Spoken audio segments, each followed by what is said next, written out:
without further ado, let's get to Ori and the Blind Forest randomizer run with Turtle Run.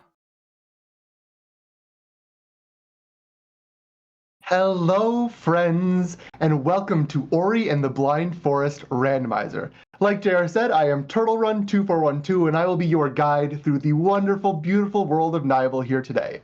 I am so happy and so honored to be here, opening the marathon for you with my favorite game of all time ever. I love Ori so much. I have poured so much time into this game because it's just fun. It looks beautiful, it is beautiful, and the schmovement.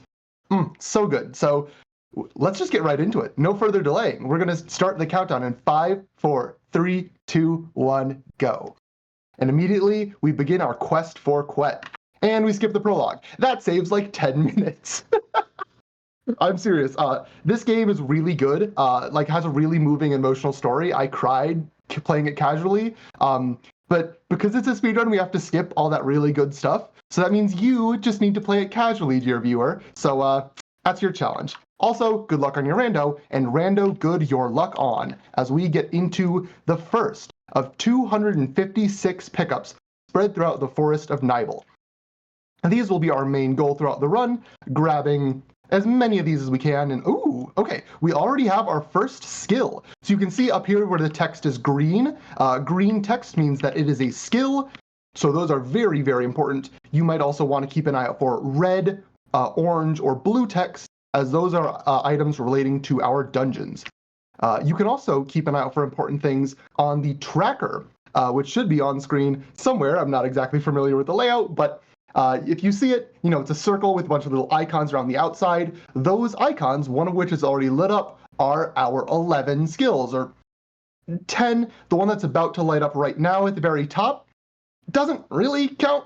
We don't randomize Spirit of Flame, because if you did, you would be soft locked out of like 90% of seeds, which is bad. So we don't randomize that. But the other 10 are the ones that we really care about. And we already have one of them, Stomp, which, as you can see here, it spikes. Stomp is quite good. It basically deletes all enemies and trivializes all combat, so that's really nice. Luckily, we don't need to be doing a lot of combat throughout the game, but in cases where there are these big brambles patches like that, we can clear them out a lot faster with one Stomp than we can with about 10 Sign attacks. So, that's pretty handy.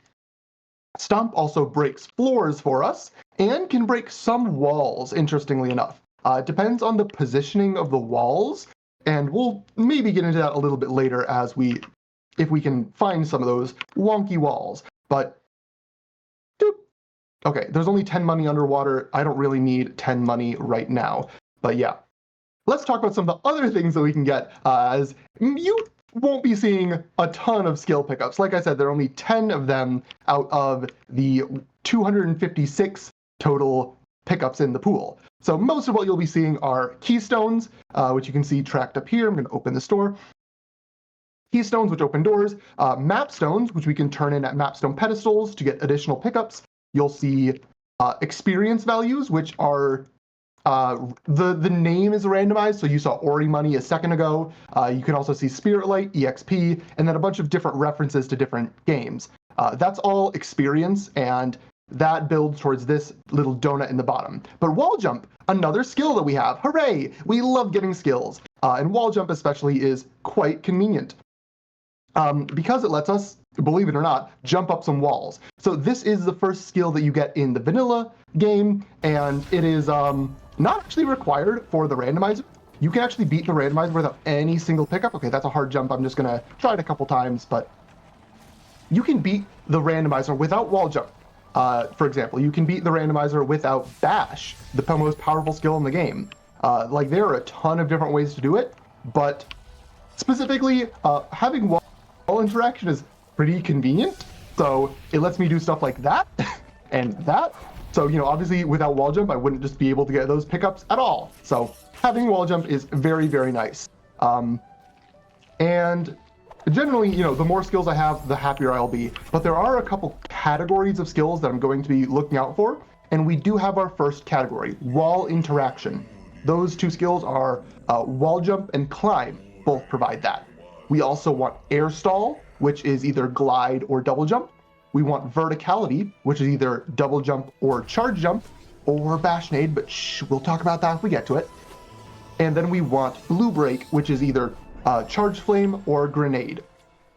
So we do generally want a lot of skills, but again, nothing is required at all. Not even the most powerful skill in the game, bash, or what the community considers the other two power skills, which are dash and charge jump. So we will need at least one of those three, if not multiple, of bash, dash, and charge jump, but they aren't individually required. So that's always nice. We did get to our first tree, the wall jump tree, and I did something a little interesting there, which is a teleport anywhere, or at least the randomizer version of it. And what that is, it is, if you played Ori and the Will-o-the-Wisps, this is an ability that you can unlock in that game, but it was not in Ori 1. You can basically just, instead of having to walk back to a teleporter, you can just hit a button and teleport to a teleporter from anywhere. And the reason that was added into the randomizer is specifically to prevent soft locks. So for example, if you didn't have wall jump and you fell down into a hole that required wall jump to climb out of, and then you saved at the bottom of the hole, you're soft locked. But with the Alt-R functionality, of course, speedrunners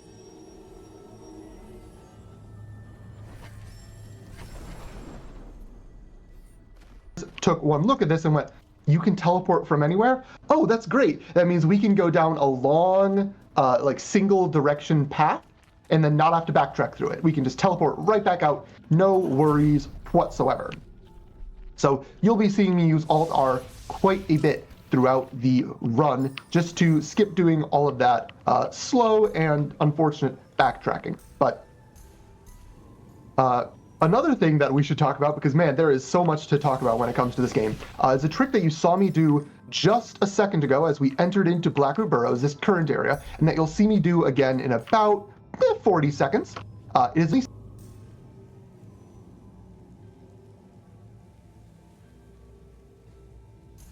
save in certain locations that the game deems safe. So, you can't save when enemies are around, you can't save in the middle of dangerous puzzles, and oftentimes you can't save in the middle of cutscenes. Oh, I'm gonna miss that cycle. It's fine. I'm not mad about it or anything. It's fine. But no, you cannot save in the middle of certain cutscenes. And that's bad because we don't want to watch the cutscenes, and usually the best way to skip a cutscene is saving in the middle of it. So what we can do is a trick called the save anywhere. If you save in a normal location, you can open up a skill tree, and usually you can't move with that menu open. However, if you open and close the skill tree menu on the same frame, which is really easy to do with a keybind, it's not actually a frame perfect trick, then you can move around with the menu open. So we do that, and right now I'm moving around with the menu open, and we can level up an ability. Leveling up an ability automatically saves the game, because you're usually only supposed to do it when you're at a save point. And so now, I've saved in the middle of the cutscene, and the cutscene is officially broken. Because, yeah, hi, Crusher, thank you. Yeah, saving in the middle of cutscenes, the game does not like that, and each cutscene tends to react a little differently, but Crusher. Okay, I'm getting up Crusher, like, ridiculously. This almost never happens. But, marathon luck. So we are just doing some movement in the dark while a cutscene plays in the background. And that is important because, we don't want to watch the cutscene, but then this cutscene in particular, we can also stack. So currently I just started another cutscene, and then the first cutscene ended and I get movement again. So now we are watching another cutscene, but I still have movement. So save anywhere just allows for shenanigans like that, and very much lets me do things much, much faster than the game would otherwise intend. And ooh, we got another skill. Would you looky here? It is Grenade. So Grenade is very important for the randomizer, specifically because of blue breakage that I mentioned earlier.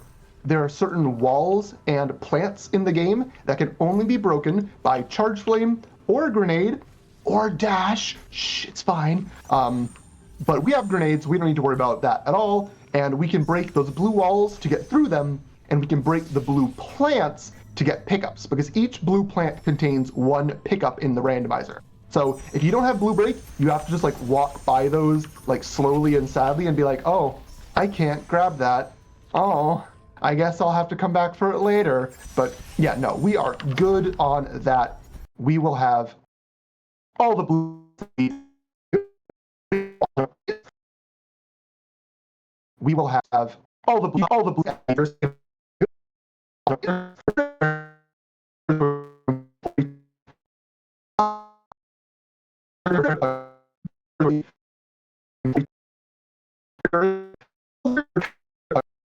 Kill Ori. And that way we can get through this area right here without dash, which we are supposed to have. And this is quite important because the game wants us to have dash in order to get back here, but there's a teleporter back here. And because of that Alt-R functionality, teleporters are extremely important. So we are going to make sure we get up here as fast as possible to grab this teleporter that we can use for later, because we are going to be coming back here.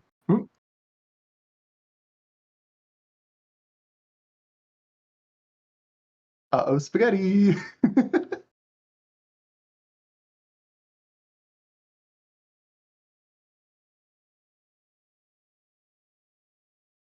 All right, sorry about that.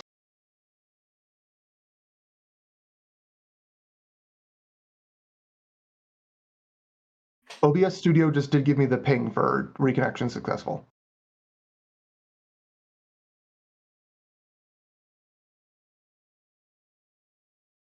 Hey, all. So our tech team's going to keep on working on that.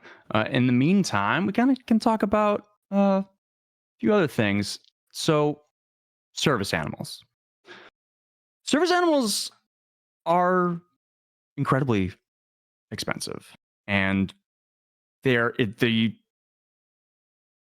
training them is also incredibly demanding. And the average cost for training a service animal can be anywhere between $10 and $50,000. It's very expensive, and service animals help people kind of get through what they need to do without if they didn't have the service animal, it'd be very difficult for them. So kind of service animals are kind of like enable people to, live normal lives, and that's really what we all just want to do.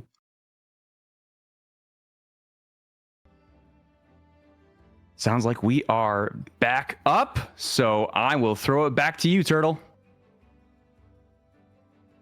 Hooray! We are so back. Thanks to the tech team for fixing everything that has been set on fire this morning. Partially my fault, but it's totally fine. We are going to get right back into the randomizer action here, where we are in an area that if you missed the last couple seconds, we are maybe not supposed to be in without dash. But we have managed to get here through the power of Save Anywhere and can meet up with our friend Marvin. This frog is very, very important because he stomps that rock for us. I actually have Stomp, so I don't need him, but we like to save Marvin anyway because Marvin is a good frog. So shoutouts to Marvin. And actually, I don't get to show this off all that often, but because we have Grenade, we can do a really silly looking trick. This is the only place in the game where it actually helps, but basically if you throw a grenade at the edge of this platform and then pause as it hits the platform. Oh, the platform, did you see that up there? And now Oreo's all the way up here. So the grenade and dash both were programmed in as part of the definitive edition of the game. So they both came in a little bit later, and as such, they maybe weren't tested as well and have a number of glitches associated with them. That grenade momentum storage trick being one of them. It is very silly. That is the only actual place where it is useful, but hey, I'm glad I got to show it off because it looks quite silly. And we did also get a forlorn teleporter. So that's really nice to me in case a certain incentive gets met at $100 on the tracker, which will make me go to forlorn and complete the escape there, as well as another one in Ginso, which I normally wouldn't do. But in the meantime, we have got our third tree, and this is actually very important. So first off, we need to get all of the trees. You might be wondering, Turtle, why is that? And that's because of the randomizer's goal mode. So typically in Ori and the Blind Forest, if you were to just go to the final escape, that is actually a little easy. There isn't too much stopping you as long as you have a couple power skills and the Sunstone.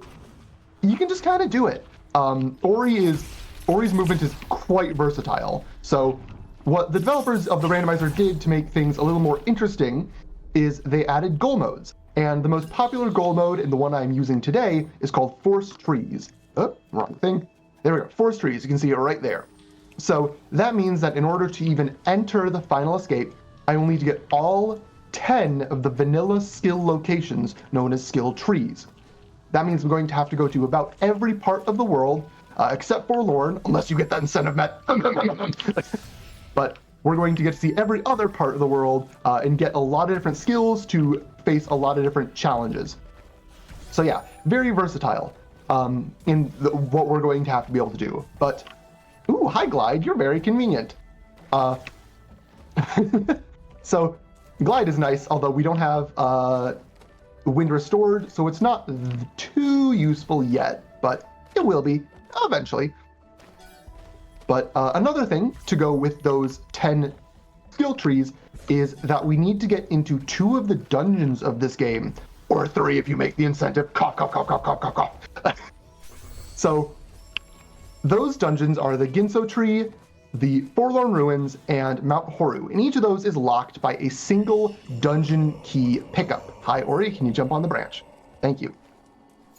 So if we don't get those dungeon key pickups, you cannot get into the dungeon at all, which is bad because we definitely need to get into at least 2 of the dungeons, maybe more.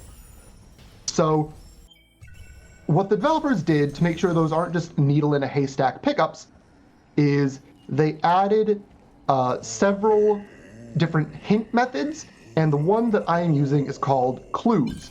So as we skip another cutscene here with a miraculous power of a save anywhere, we can see that we have our first clue. Every 3 trees I get, so trees 3, 6, I can't hold that on one hand, 3, 6, and 9, those will give us all, actually I need to break this, those will give us a clue to the biome of one of those 3 dungeon keys. So we can already see that I have, Watervein is in Glades.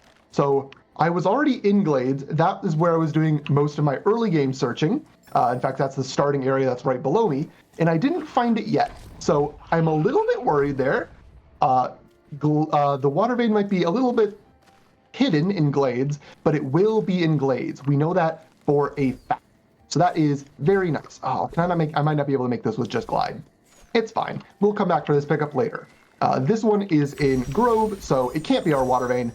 It could be something else useful, which would be a little sad, but we are now making our way into an area called Spider Lake or Spider Sack, because there's a sack right here and a bunch of spiders around. There's also a lake. So this area unfortunately doesn't have any trees in it, but it is somewhat required in this seed in order to actually get to our next major location, which is the right side of the map. So as I progress through this area, grabbing what pickups I can, I think it might finally be time for me to shut my mouth for a little bit and let our wonderful host JR tell you about anything they would like. Absolutely, Turtle. Remember, so the all escapes incentive will add those 2 escapes. Often they never really actually done on purpose. And they're pretty late in the rando. So if we can meet that incentive by the end of the run, that would be so cool. Turtle wants to see it. I want to see it. Twitch chat wants to see it. We all want to see it. Let's get that incentive met. And we've got help doing that with $5 from the Badger. Tell Quet I say hi. Less than 3. Hi, Cat. But right, here we are. Is good doggo. We have made it through. Hi there, Spike. We have made it through our Spider Lake area and are now getting into Swamp. So we have to say hi to the main antagonist of the game. Hi, Kuro. I can't yet skip this cutscene. There are a couple of ways to do it, but I just do not have the skill set. So we're gonna have to say hi to Kuro here. Throw a grenade. Hit that. There we go. Hit the plant. and continue to make our way through into, like I said, Swamp. So Swamp is kind of separated into two different areas. There is what we call Outer Swamp Loop and then Inner Swamp. We can do some of Outer Swamp Loop, which is my next goal, but we can't get into the tree in Swamp as of yet. So there's going to be some more walking, and unfortunately, we are kind of getting starved in terms of health and energy right now. So we have just gotten our, what, 1, 2, 3, 4, fifth skill. We have 5 skills, and we have not gotten a single energy pickup. There are 14 of those. There used to be 15. There are now 14 of those in the pool, and I have not found a single one yet, which is alarming. We definitely need some energy because, you know, you need that to save, and if I don't save, I die. So, you know, we want some energy. Seed, please. And we also want some health. Again, if I don't have health, I also die. So some portions of the game later, I may need to take some damage boosts in order to pull off some certain strats. And at most, there are spikes in this game that deal 5 damage, which is more health than I currently have. Hold on, I don't have any verticality. So it's a little scary, but in terms of skills, we are building up quite the repertoire at this point. No power skills yet, but we have very cozy glide to help us cross gaps. We have stomp to help us do combat, wall jump and climb for wall interaction. Grenade is also very, very good for combat, as well as blue break. And specifically, grenade and stomp is kind of a weight off my shoulders, because while there aren't many pickups in Ori that are hard locked to one skill, there are a few that are hard locked to grenade and a few that are hard locked to stomp. For example, this grenade lantern can only be opened with grenade, but I have grenade, so we are not worried about any hard locked pickups. And yes, you did hear that right. There is nothing hard locked to bash. You can 100% clear a randomizer seed without ever finding bash. So, you know, again, Ori's movement is so incredibly versatile. So I am, I might need to do some shenanigans here, or die. Or die. That is also a shenanigan, I suppose. See, this is what happens when you don't save. You forget that you have low health, and then you die and are sad. So this is also a problem of low energy, because the reason I was hesitating there is a particular room that was coming up there where if you don't have a save ready, you have to not only watch a cutscene, which is slow, but it also locks the room, and you have to complete a little puzzle to open the room. So between the cutscene and the puzzle, that takes like a whole minute. And so I very much didn't want to do that, hesitated, hoping I could figure out how to get some more energy, didn't get any more energy, and in fact died. But that is how Ori Rando goes sometimes. So now I have, I went back and saved, so I have 1 more energy so that I can use to skip that cutscene properly, like a real smart person with a big brain would do. But we also do here grab the Valley Teleporter. So that's really, really nice, specifically because it is one of our left side teleporters.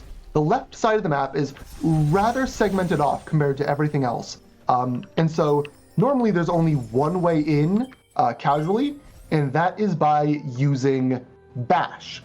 However, with the randomizer, you can get there with just stomp, but you can also get there with a teleporter. So teleporters are much, much easier, and we now have our left side access very early. Also, something you might notice is that now I have a lot of health. And that, well, never mind, it is now all gone. Because that pickup that I got is one of the bonus pickups added to the game for the randomizer. There are a ton of them, only some of them are in the competitive item pool that I'm using right now, but Mega Health is one of them. And Mega Health and Mega Energy, its counterpart, are, in my opinion, some of the most interesting. What they do is they give you 5 health or energy right away, but it is not permanent. It is temporary. So by taking damage to a poison swim, I have now lost that health permanently. So It's just the 5 health that you get. I think these spikes deal 3 damage. I need to be a little safer on them. Okay, it's only 2 damage. We're good. But yeah, I used that mega health in order to do a poison swim in order to get 1 more pickup. But yeah, now that mega health is gone and I'm back down to a measly, very sad 4 maximum health because the game is just not giving me health or energy. Like, this is starting to become a problem.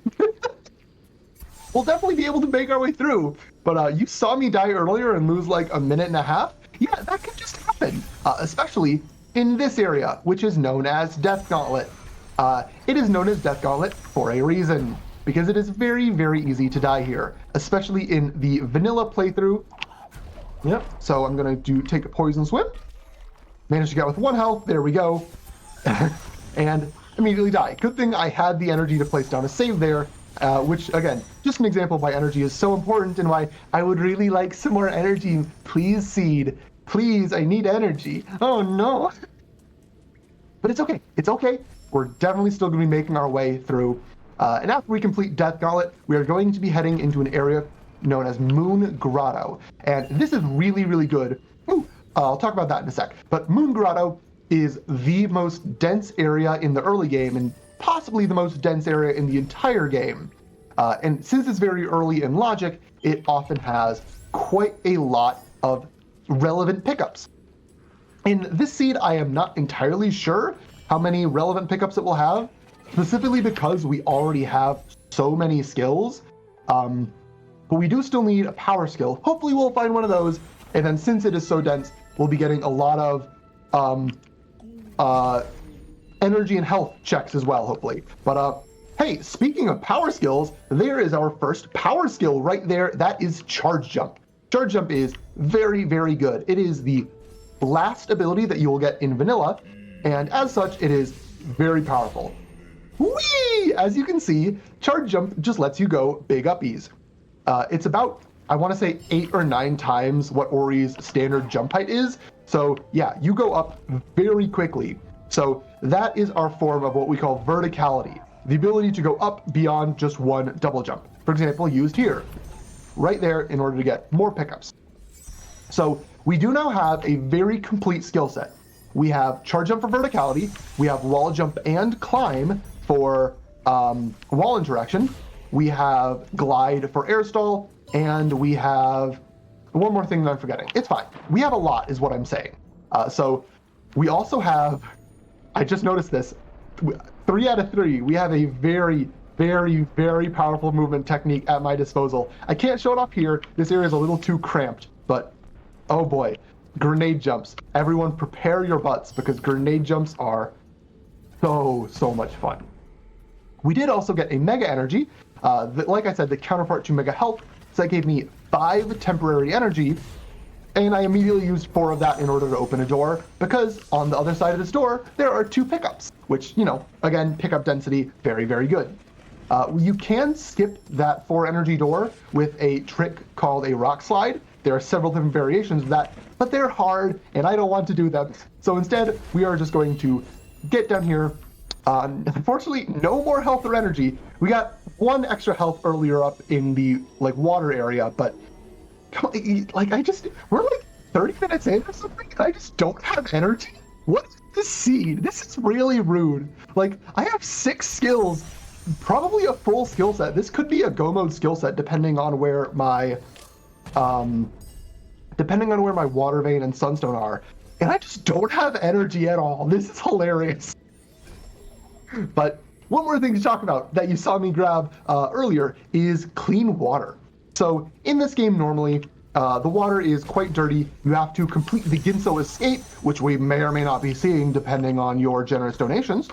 But in the randomizer, like everything else, that is randomized, so it's not on the Ginso escape, it is a random pickup. And we have happened to get this random pickup.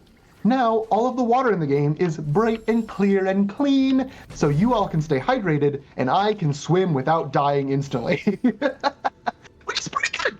We like not dying. And I mean, not die instantly. You saw me do some poison swims earlier. You just take damage over time. But it definitely builds up fast, especially when the seed doesn't give you health. So, Oop. Speaking of health, yeah, there's some random damage. Don't worry about it. It's fine. Like I said, though, we do have a quite powerful skill set right here. I am going to clear out a good bit of the rest of Grotto, including a mini-boss here, because, man, I just need energy. I just need an energy pickup. Like, CGen, please, what is this? So, JR, if you want to talk about anything while I finish out Grotto here, feel free. Yeah, absolutely. This is certainly one of the seeds of all time, as they say. I have $5 from the Brave Lance from Fire Emblem. It says, super sick run, knock 'em dead, turtle. I am not giving you the Brave Lance. I made all the weapons before the campaign. You can't donate to me. Well, you can donate to Manade, but you can't bribe me. That's one of the players from a Fire Emblem campaign I run. Shoutouts to Bonk for that donation. If you want to keep going, go ahead. Sorry, Absolutely. Yeah, we are at $70 total raised. We only need to hit $100 to hit that incentive. Let's go, Twitch chat. $30 more. We can totally do this. We probably got another roughly a half hour before we need to meet that incentive. So I know you can pull this out. We've got this. Turtle's doing incredible, and we need to support him in that. I will say, the pace of the run is absolutely about to speed up. Now that I have a full skill set and the value TP, I can do pretty much every tree in the game in a strategy called lumberjacking, where obviously since you need the trees, oh thank god, an energy pickup. Oh my god, we got an energy pickup. I'm saved. Let's go. Lumberjacking. So yeah, since we need to get all 10 trees, a prominent strategy that evolves from that is to just blitz to all 10 trees as fast as humanly possible. And so that is exactly what I am going to do here. Just to make sure that, we get all 10 of those. That is our win condition. So I can at this point get 9 out of the 10 trees with my current skill set. Like I said, it's basically go mode. The only tree that I can't get is the tree in the bash tree, which is vanilla in Ginso, one of the dungeons. And as we can see, I do not have the water vein, which would be the dungeon key to get us in there. But as soon as I find that water vein, as well as our other dungeon key, the sunstone, that's pretty much go mode. We are very, very close to that. So, keep those donations coming in if you want to see the Forlorn and Ginso escapes, and hear the music to the Ginso escape especially, because I won't be doing those if we don't get through those donations before I can finish out the remainder of this seed. So we do also have one more energy. Oh my gosh, thank the Lord. Actually, 2 energy is not nearly enough either, but it's fun. It is twice as better as 1. So I will take it. As we now make our way into an area that I mentioned earlier, Inner Swamp, where we will be grabbing our Stomp Tree. Hi, Rhino. You were really rude there. And that will get us to 5 out of 10. But like I said, you might think that we're halfway through the seed. I think we're a little bit more than halfway through the seed at this point, just because I am very, very well set up for the end game at this point. There is only really one thing that super worries me, and that is my sunstone location. So as we can still see, that is a question mark, question mark, question mark. I do not know where that is. And I will maybe get a hint to that after my 6th tree, or I'll have to get my hint to that after my 9th tree. So the order in which the hints come are random. Should have said that earlier, see? But if that is somewhere particularly bad, there are only a couple of locations actually that I think I would be very scared about, because we do definitely have a powerful skill set, but it could take a while at the very least. And also it could require damage boosting, which, okay, I have a little bit more health now. We're getting good on health. 7 is a decent amount of health, especially with clean water. So I might need to take 1 damage boost in the final escape, but that would only be, I think, 4 health, and I have more than that right now. I would like to be a little healthier, so I could maybe take another damage boost in the final escape, but we are definitely looking pretty good on that front, all things considered. So, Now we head back down to Blackroot. You may or may not have seen me grab this teleporter earlier because this is when the tech issues were happening. Sorry about that. But because we got this teleporter way earlier than we were supposed to with the power of Save Anywhere, we can warp right back down here to Blackroot Burrows, which lets us get our 6th tree. So we are clearing out right side very quickly here. Also, say hi to this laser. You can just duck under it. You can just do that. The walls and floors in this game are very okay, never mind. Okay, hold on. We'll talk about walls and floors in a sec, because that's Bash, which is the most powerful skill in the entire game. So it's a little good. Where did I place my save? Actually, I need to go back to that because I'm dumb. Back here. So yeah, as you can see, Bash is very good, especially in conjunction with Grenade. You can take any enemy, object, or like background lantern and throw it in one direction and Ori in the other. So that lets us go very far, and especially in conjunction with a glitch that I may or may not show up later. Oh, come on. I'm standing up just like a second too early because I am a speedrunner and want to do things fast. But yeah, Bash is the most powerful skill in the game. I believe people have beaten the final escape with just Bash because it is that strong. So don't worry about Ori dying here. It's fine. That was intentional. Normally you're supposed to have dash to get under that laser, but I instead did a Save Anywhere because, again, Save Anywhere breaks everything, which is good. So, and also with the power of Bash, threw that too hard. Bird, the bird's not going to save us. It's okay. We'll get to show off a double Bash. So, it's a little hard to see here with the Save Anywhere menu open. I do need to keep that open because there's a big, like, 60-second long cutscene that I need to be able to skip, and I need a Save Anywhere open for that. But, sorry, throat. I have been talking for like 30 straight minutes. But yeah, Bash, very good. And we are going to keep the Save Anywhere menu open. And, ooh, here is finally time to show off a grenade jump. Whee! That is a frame perfect trick that I got first try. It's going to be frame perfect every other time I do it throughout the run, because it's likely to be done quite a bit. But what that is it is a glitch involving charge jump, climb, and grenade. You need all three in order to get that. Also, we got our Sunstone Hint Valley. That's totally fine. But with all three of those, if Ori gets a climb, charge jump from a wall, and then throws a grenade 1 frame after jumping, exactly 1 frame, the game just kind of forgets to remove the deceleration. And so then Ori just kind of goes zoomies. So we're going to see another one of those here in just a sec after I set up a glitch here in order to get into this area of Valley. Actually, that was kind of dumb because I need to search Valley for my Sunstone, but you know what? We'll show off this glitch anyway. Normally there's a kill plane. You saw the bird swoop down at Ori, and usually that would kill Ori instantly. But I have triggered 2 cutscenes at the same time, and the first cutscene gives me invincibility. So that insta-kill cutscene just doesn't kill Ori, and therefore I'm able to get through the insta-kill zone just fine. So this does set up some negative effects. For example, I can't save right now. So if I were to die, very bad things would happen. So, you know, let's maybe try and avoid that. But, oh, I'm hitting all of my frame perfect grenade jumps like all at once. This is really good. Birds, can you not? You know what, we're going to take one of these birds with us with the power of double dash. Because I am more comfortable setting up on top of this rock anyways. You can get this bird bashed away, and boom. So yeah, usually you're supposed to go up a long, sort of roundabout route on the side, which I might have to do anyway because my Sunstone is in Valley, and I just forgot about that. But I got to show off the jank things that you can do with breaking that cutscene and the power of grenade jumps. Because as you can see, if I could ever hit that frame perfect grenade jump, Ori just goes flying.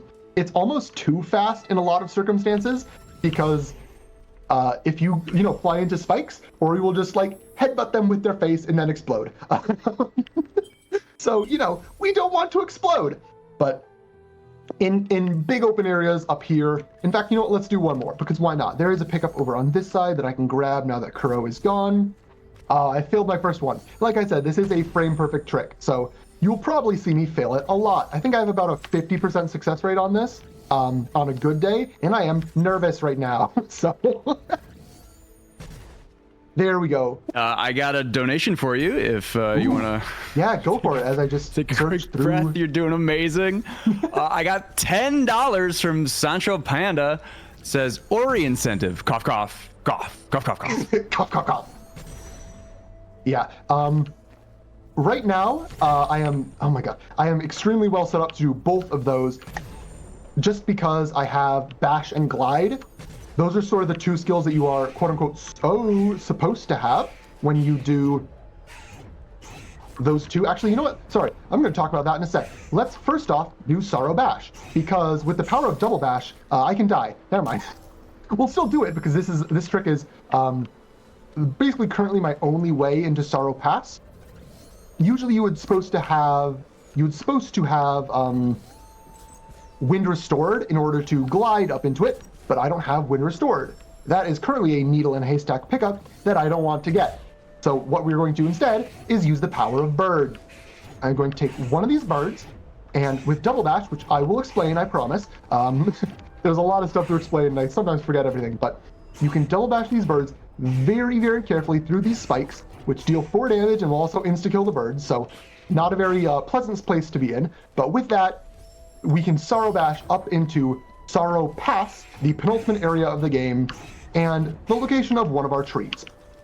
Now, since the game expects you to have the wind when you get up here, the game just kind of gives you the wind for free, so we don't actually need to worry about turning on the wind in this area. It's only the entrance to Sorrow that is really blocked off by wind. But with the power of Double Bash, we can just get up here. And so let me explain what a Double Bash is, because I have failed to do that. I'm so sorry.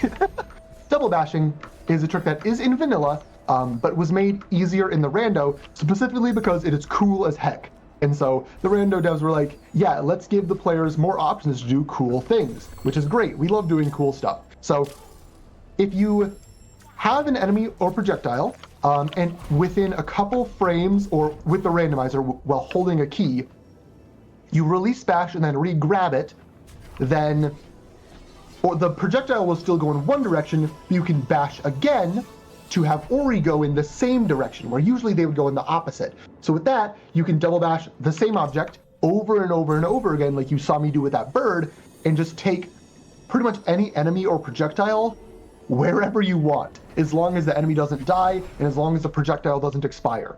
Double Bashing is stupidly overpowered and is pretty much the reason that you can beat the entire game with just Bash. But grenade jumps are also very much appreciated as we head into this area of Misty Woods. Since we are hopefully going to be doing an incentive, I will be picking up more things for the keystones, because we need 8 of them if you unlock that Ginso tree incentive, whereas otherwise I only need 4.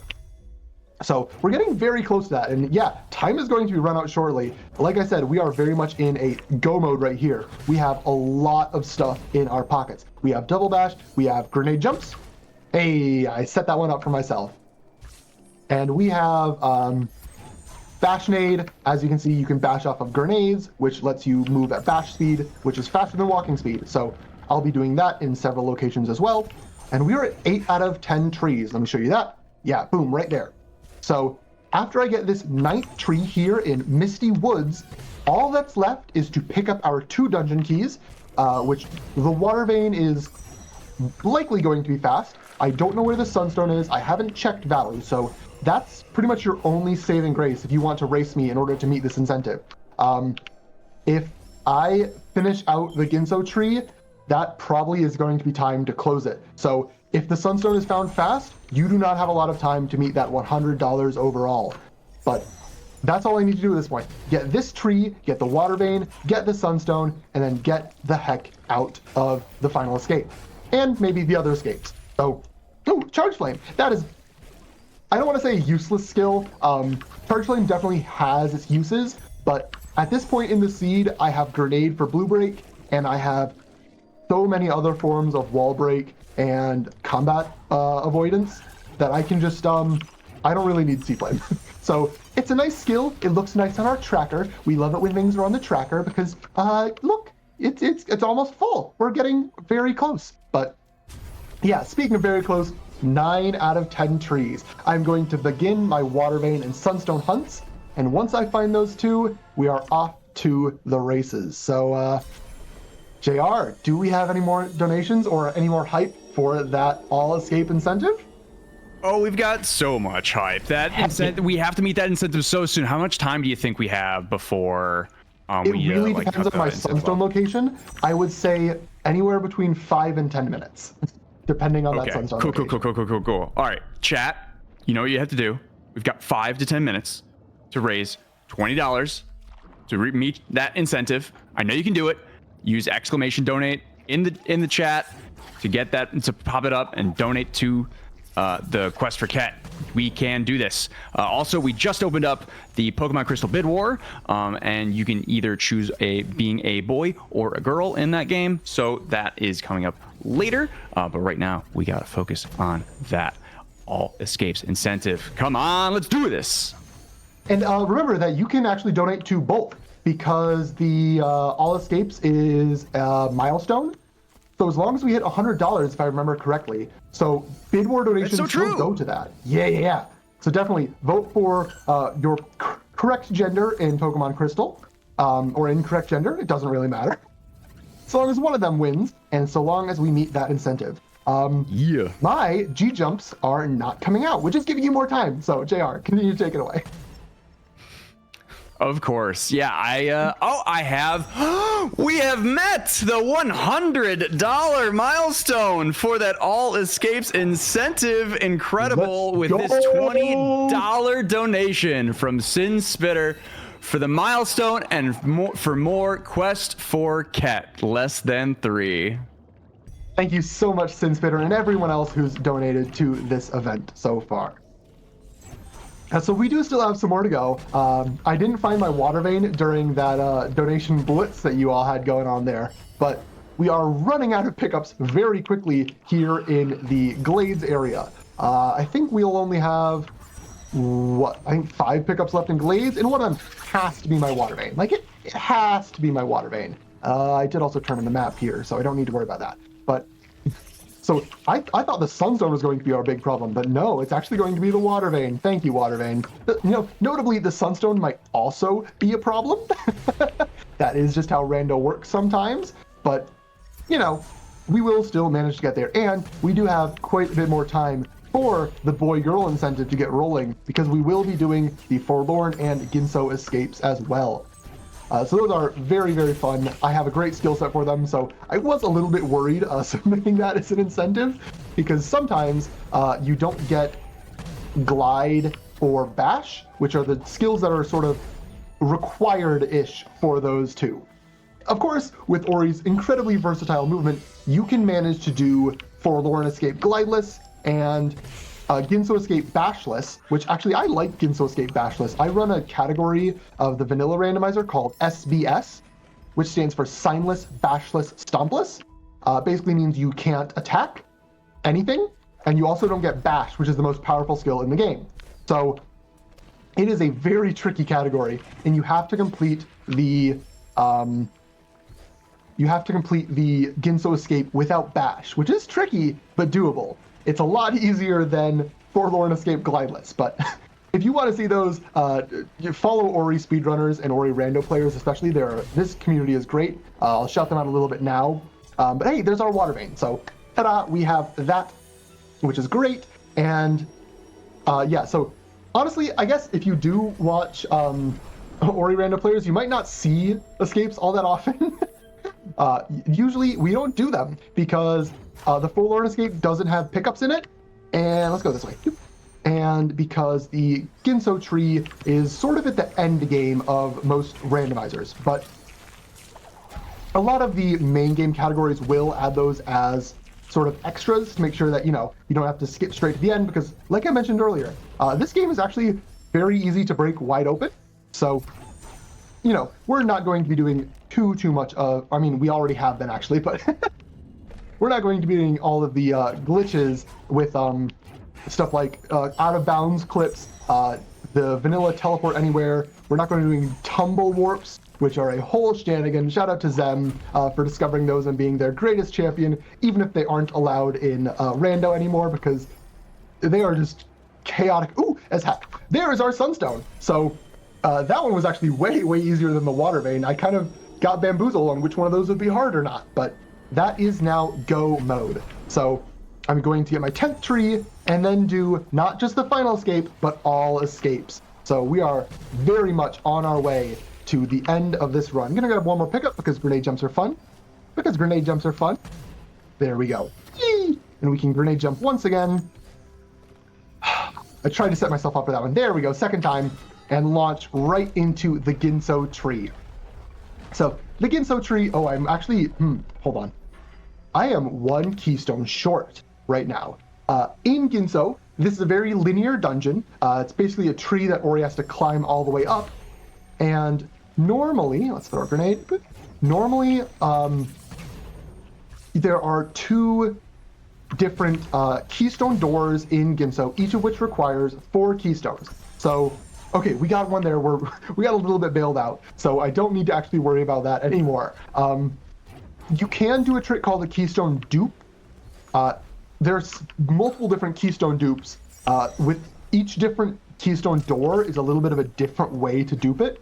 So some of them are easier than others, and I definitely could have done that. It would have just wasted like a minute. But I don't want to waste a minute. I want to go fast. So that is what we're going to do as we basically skip like all the puzzles here, because this is the first dungeon that you would do in the vanilla game. And so you don't normally only come here with wall jump, double jump, and charge flame. We have a lot more than that. So if this guy would just stay in one place, thank you, Spooty. Yeah, charge jump does, I think it's 50 damage, whereas your normal sign attack does 1. So it obliterates enemies very, very quickly. I'm going to grab these pickups. I like when pickups are on my screen because perchance they might give me double jump, which is the only thing I'm really sad about. I guess I'm also sad about missing dash. But double jump is my personal favorite skill. So I would like to see it if we can, get lucky enough. But if we can't, we're definitely still in a go mode. Dash as well is quite quick, if you would believe it or not. Grab this pickup because, again, it's on my screen. Why not? But right here we have tree number 10. We have 10 trees. We have our sunstone. That means it is time to go mode. So we're not going to Alt R out yet like you would in a normal rando. Because of that incentive, we need to get to the top of the Ginso tree all the way up here. So there are still more puzzles that we are supposed to solve, but oh look, I have stomp. Oh look, I have charge jump. These puzzles are no longer puzzles. And that means we can keep collecting things. Again, I really would like it if one of these was double jump or dash, just because they're cozy, not because we need them, but because I like them. And so, we're gonna come up here, grab a couple more keystones. We don't actually need these again, but again, I am just a sucker. If I see a pickup on my screen, it's like, I have to get it. I have to check. Like, what if? What if? Unfortunately, it wasn't a what if this time, but there are still some more, because we do need to do a little bit more of a puzzle before we get to Ginso Escape. So, JR, one more time here, if you have anything that you would like to say. Yeah, for sure. So, just some, some fun facts about Anade's new service animal. Their full name is Quetzalcoatl, and their last 2 service dogs were Orion and Perseus, and they were both named after constellations. And so they wanted to name their next service dog with a Q name, but along the same lines. Yeah. That is a fun origin Again, story. thank you so much, Twitch chat, for meeting that incentive. These escapes are going to be absolutely off, as they say, off the chain. So take it away, Turtle. It's all yours. Yes, right here. So we do need to unlock the final escape before we do it. So just have to complete 2 rooms very quickly. Again, luckily we are here much out of order. So we have the power of Stomp to just, again, skip these puzzles because boop, Stomp just destroys the wall. And there we go, unlocking the final escape. If you did play this game casually, you absolutely remember this area. It is like the most important. Can I save? I'd like to be able to save, and specifically, turn up the music, because the music in this final escape is absolutely legendary. Gareth Coker's soundtrack is just a masterpiece. So I'm actually going to, for the duration of this escape, shut up and just let this iconic Ori track play.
And there we go. I definitely, you can maybe tell that I haven't done that a ton, and I really, really like double jump. That is, again, a skill you're supposed to have in that, and I just didn't have it. So there was a couple times where I tried to use it and just didn't. But we still made it through. That is the Ginso escape. Definitely, in my opinion, the best of the 3 escapes. Again, the music is just so good, and the fact that there are pickups along the way can definitely make that a lot more challenging. I am realizing that I don't have charge dash, so we're going to have to do a shenanigan here, actually. Because I totally forgot about this with my smooth brain. There is another keystone door in front of the Forlorn escape. So again, usually I don't ever come here. I am not one of the members of Team Forlorn, the runners who like to do Forlorn. Luckily, we do have the ability to key dupe. So I'm going to do that twice in order to get, first off, turn my 1 key into 2, and then turn my 2 keys into 3, or into 4, so that way I can open this door and actually get through. You can straight up skip this door if you have dash, but we don't have that, so we do have to do a little bit of shenaniganery in order to get through. As you can see, I now have 2 keys where I used to have 1, and after I do it again, I will have 4 keys where I used to have 2. So the way key dupes work is that if your keystones are in a door and Ori dies, the area, if I save far enough away, which I did, the area sort of deloads, and the keystones in the door sort of come back to you like a frame or 2 late. So the game respawns you with the keystones, and then the keystones come back to your inventory. So that way you can duplicate the keystones, just like I did there twice, and now I have 4 keystones to open the keystone door. And after a little bit of a cutscene right here, we get to see Best Boy Gumo having some fun jumping around and looking at this door, which is very much locked. I never went into the front entrance, so the door never opened, and the cutscene doesn't care. Gumo just phases through the door. It's totally fine. And with that, we make our way to the Forlorn escape. So let me save here because I have been known to just die to these insta-kill lasers. There we go. Again, I'm a speedrunner. I want to go fast, so my brain just says, yes, you must go into them. And I'm like, okay, I'm going to go into them, and then I die. But here we are, the Forlorn escape. This one is much more chill, pun fully intended. This is sort of a glide tutorial area. So we're not going to be doing too much zooming around. We're just going to be casually coasting our way up. There are definitely some skips that you can do in this with dash in particular, but I don't have dash. That is one of the 2 skills that I'm missing. So this is going to be a sorry, that's vanilla. Is this even randomized? We have now our wind restored, so, you know, we don't need that. We already got into Sorrow without it, but yeah, that is how you would normally get into Sorrow. Coming down here, starting the escape, and then that lets your glide do big uppies in the valley area that I had to do some shenanigans with a bird instead, but yeah, very, very cozy escape. Again, not all that fast, unfortunately, without dash. There are a couple things I can do like that grenade bash glide, but that's just minor time save. So yeah, sit back, take a relax, in this area. After it is done, I'll be just moving towards the final escape. So, JR, you have a couple of minutes, maybe not a couple of minutes, like a minute and a half to just go for it. Yeah, sure. So let me see. We just opened up the incentive for F-Zero GX to watch all of the cutscenes. We need to raise a total of $150. We're at $100 now. We need to raise 50 by the time that game shows up. And I watched maybe 30 seconds of the first cutscene in the game. I wanted to just know kind of what it was like. And it is just drama, dripping with drama. And I closed the video. I didn't want to see any more. And we will only see more, and I will only see more if we can hit that incentive of $50 more raised for milestone for the milestone of $150. We can do this. Twitch chat again! ! Donate in Twitch chat. I know you can do this. Also, the bid war for Pokemon Crystal is also open. Either boy or girl. Choose whichever gender exists within the game's borders. So that will be amazing. All of those donations also, as Turtle reminded me, go towards the F-Zero GX incentive, as it is a milestone. So let's get that money raised. This is all going to a wonderful, wonderful cause in the Quest for Cat, raising some money for Anade's service animal. Absolutely. So we do have one grenade jump left here. I really want to hit it because this one looks really cool, especially if you get the angle. Again, it's a frame perfect trick, and my nerves are still hitting even an hour into this run. But it looks so cool. Come on, Ori, please just do the cool thing. Hey, there we go. Big zoomies. And we are on our way to the final dungeon, Mount Horu.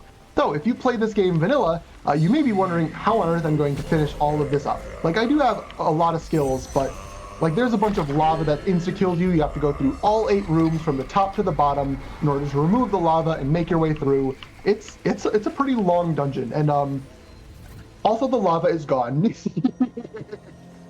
So basically, there is a trick that I'm going to do. This is also frame perfect. Okay, I did it too early. Luckily, it is very, very easy to retry. So we have a lot of frames, just not in a row. I just have one frame every time I retry it. To press up on the first frame the game loads in. If you do this in front of a door, on the first frame, the door doesn't exactly work, and it takes you to a location that you weren't supposed to go to. Like that. That is a door warp. Very conveniently, the door in the front door of the final dungeon takes you to the end of the final dungeon.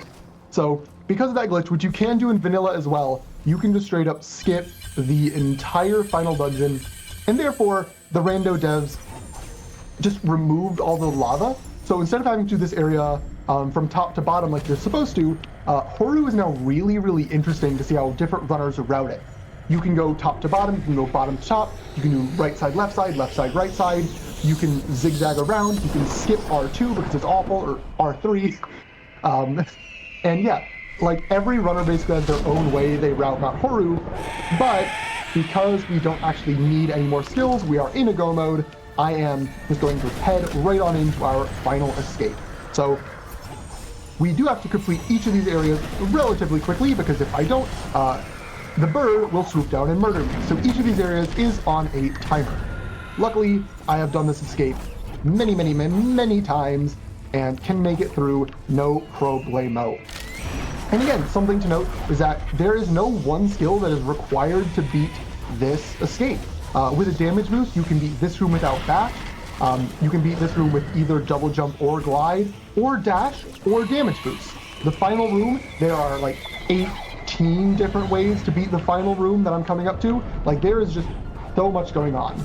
But we do have a quite cozy skill set, so we're going to jump our way up this final room, going to get a rock bash specifically to the left, get on this wall, because the ending is right here. Not time, but yet, but if I can grenade jump off of this specific spot, it sort of breaks the cutscene. We go over the cutscene trigger, and it gives about half of the final cutscene. So we have done that, and there's now about 40 seconds left until the end of the game, as we sort of have this interactive cutscene where you might be able to see it's a little bit broken. Normally stuff's supposed to play out, and you can see Ori's feather, and Ori was already on the ground there. Don't worry about it, it's fine. Ori will be fine, trust you me. So, as we hold left with Naru, time will come up when Naru passes behind the second foreground tree. So not this first one right here that you're about to see, but the second one. Okay, not this one either. Not this one, but time is in 5, 4, 3, 2, 1, time. And that is Ori and the Blind Forest Randomizer. I really hope you enjoyed. This is, again, my favorite game of all time. I love, love, love, love it.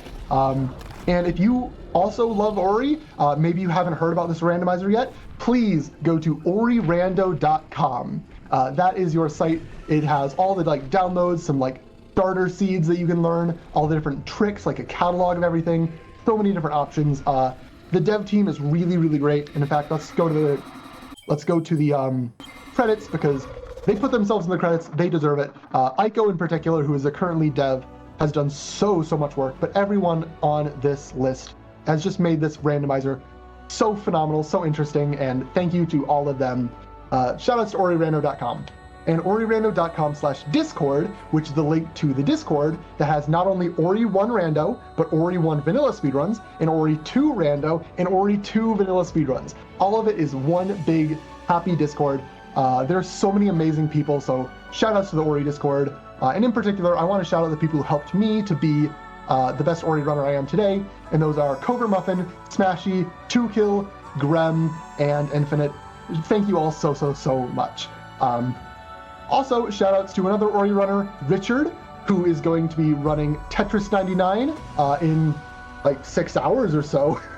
So Richard is a great runner and friend, does so much work for all the different events, especially GDQ, and really, really good at Tetris. So make sure to catch that run, but also, everything else in the marathon, because, yeah, shout outs to Trainer Anade for, being a great person, and shout outs to Quet for being a dog. People love those. So I think that is all I have to say. Thank you everyone so much for watching. I hope you enjoyed Ori and the Blind Forest Definitive Edition Randomizer. Make sure to stand up, stretch, and hydrate in between all your matches, and thank you for watching. Until next time, bye-bye! Oh, you can find me at twitch.tv/turtlerun2412. Right, I'm supposed to have that. Okay, bye, not for real! Amazing. Thank you so much, Turtle, for that incredible run of Ori and the Blind Forest Randomizer.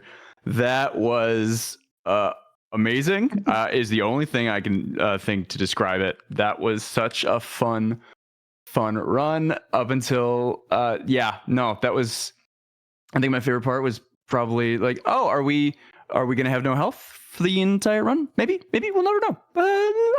There's health. Great. Cool. All right, y'all.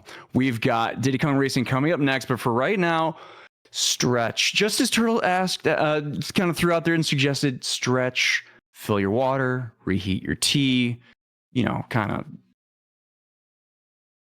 just get your body a little bit loose, get out of your chair, and we will be right back.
And we are back to the quest for Quet, raising money for Anade's service animal, a 10-week-old golden retriever puppy.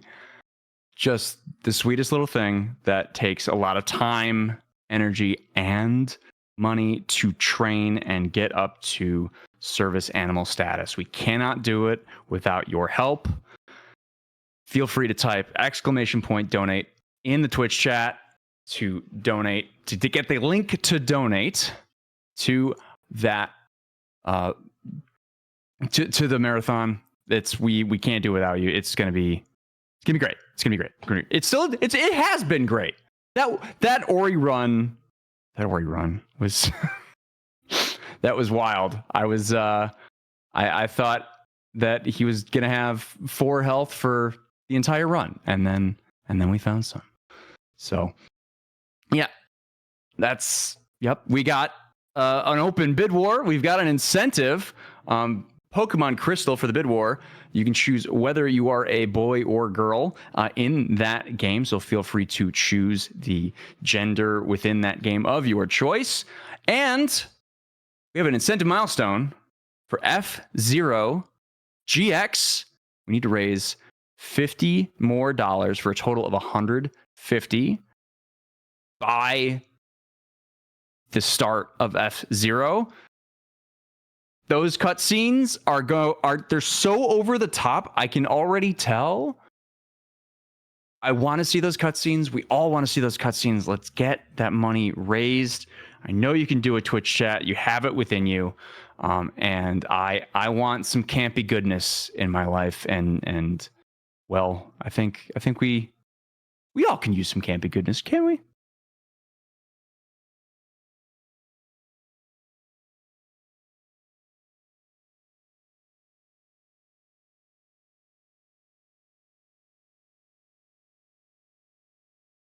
Few fun facts, honestly, about Anade's new service animal. Puppy's full name is Quetzalcoatl, and their last 2 service animals were Orion and Perseus. They were named after constellations. They wanted to name their next service dog with a Q name, and so be along the same lines of kind of planetary bodies. Quet, the Quet is technically named after a planetary body that is named after the Aztec feathered serpent god, and consequently one of my most used GFs in Final Fantasy VIII. It probably took me until the last 6 hours to know how that is actually pronounced, and I'm 10 years old, so that took about a century, I think, for me to learn how to pronounce Quetzalcoatl. So yeah, we're all learning, we're all growing, we're raising some incredible money to help train this service animal. We can't do without you.